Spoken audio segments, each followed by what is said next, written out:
Paano kung isang araw, napansin mong may bigla na lang sumusunod sa'yo? Aabante siya o overtake, then titingin sa akin. Parang minumukhaan niya ako. Parang may balak tong tao na to. Kinabahan ako. Sa nasabi kasing video, makikitang isang motorista ang hindi lang sumusunod. Pinara at hinarang pa ang rider sa harap niya. Sino kaya siya? Nakilala namin ang nag-upload ng video na si Chris Sabile o Shintaro sa kanyang social media na mula sa Quezon City.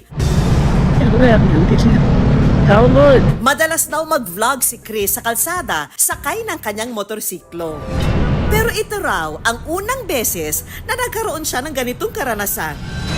Pero ang mas ikinagulat daw niya nang ang humarang sa kanya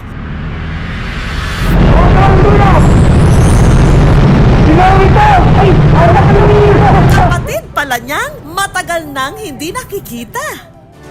Nagtanggal siya ng helmet. Nakita ko na kagad yung eyes niya. Sabi ko, kapatid ko to. Yung kaba ko biglang nawala eh. Biglang napalitan siya ng tuwa. Si Louie, sa Parañaque ngayon nakatira. Ilang taon man daw hindi nagkita. Sa hindi inaasahang pagtatagpo nila, mabilis pa rin niyang nakilala ang kapatid. Nung nakita ko yung top box ni Kuya na may nakalagay na Shintaro, pumasok agad sa isip ko, si Kuya to ah. Malakas yung pakiramdam ko, yung kutob ko na hindi ako pwede magkamali, Kuya ko to. Hindi na ako nagdalawang isip na habulin siya. Sina Shintaro at Louie galing daw sa isang malaki at mahirap na pamilya kung saan 8 silang magkakapatid ang binubuhay ng kanilang mga magulang. Pangalawa sa panganay si Shintaro, habang panglima naman si Louie. Ina, pwede daw po ba mautang ng bigas si Mama? Pero dahil laki sa hirap ang magkakapatid, kanya-kanya raw silang diskarte sa buhay. Noong 1993 na nga, napagpasyahan ni Shintaro ng mga ibang bansa. Kaya ako nag-Japan. Gusto ko rin na mabigyan ng magandang buhay ang both parents ko and especially makatulong din sa mga kapatid ko. Si nanay yung siya yung magulang na na nagtulak sa'yo para mangarap. Yung bata ka pa, lagi niyang sinasabi, "Nak, pilitin yung umalis dito sa squatter. Mag-aral kayong mabuti."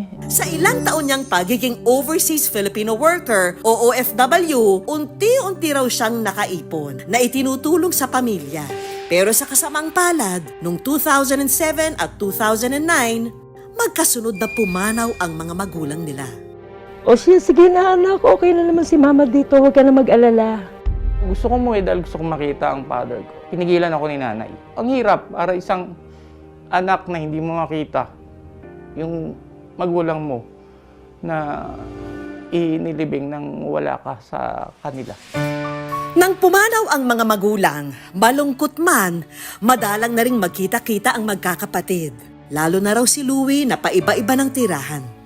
At bihira lang daw magpakita sa kanila dahil ugali raw niyang magpakalayo-layo sa tuwing may problema.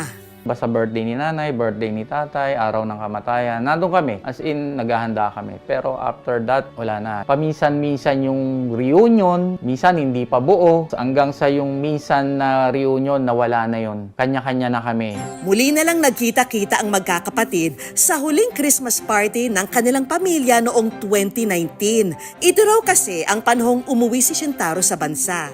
May sari-sarili mang pamilya at nakatira sa iba't ibang syudad at probinsya. Nagkita-kita muli ang magkakapatid. Yun nga yung Christmas party na nabuo kami. May pa-party si Kuya, as in mga pamangkin namin, lahat. Ang party namin noon reunion sa memorial pa rin. Kasi yun ang gusto ng mother ko, na makita niya yung mga anak niya, masaya. Dumating din yung time na kahit may pamilya ka na, naiisip mo yung mga kapatid mo. Kumusta na kaya sila, ano na kaya ang buhay nila. Especially to si Louie. Kaya makalipas ang 5 taon, laking gulat ni Shintaro nang bigla siyang gulatin ni Louie sa kalsada.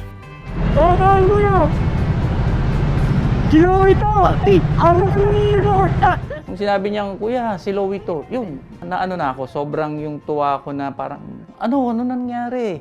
Saan ka galing? Paano? Yun kagad ang kumusta ko kasi ang tagal namin hindi nagkita. Kaya naman ngayong araw, may munting sorpresa ang good news. Ang mabilisan nilang pagkikita sa kalsada noon, susundan natin ng isang ganap na reunion. Kuya, anong paborito ng pagkain niyo? Sa ngayon, pagkadating sa mga ganitong buffet, hinahanap ko yung Japanese food pa rin eh. May isa pa kaming sorpresa para sa iyo. Nasaan kayo? Kumusta? Wapo niyo ah! Well, kumusta, Well? Konbanwa! Konbanwa! Konbanwa! Na-surprise kami ah. Barang tonton sa Galaxy ate na ngayon lang inakita.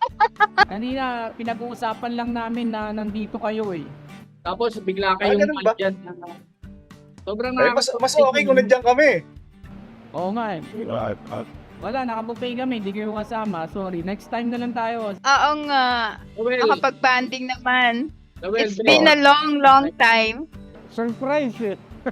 Na-surprise kami. Good luck dyan sa... See you ate. sorry. Bye. Okay. See you. Ingat kayo. Enjoy lang sa Enjoy. pagkain, okay. At syempre, pwede bang makumpleto ang bonding ng walang picture taking? Kaya, say cheese! Ayan, Shintaro at Louie, mukhang nadagdagan na ulit ang memories niyong magkapatid. At sana, many more to come. First time namin itong ginawa, yung may tweet ko kaming ganito, pa-picture. Never namin ito nagawa sa buhay namin eh, kahit mga bata kami.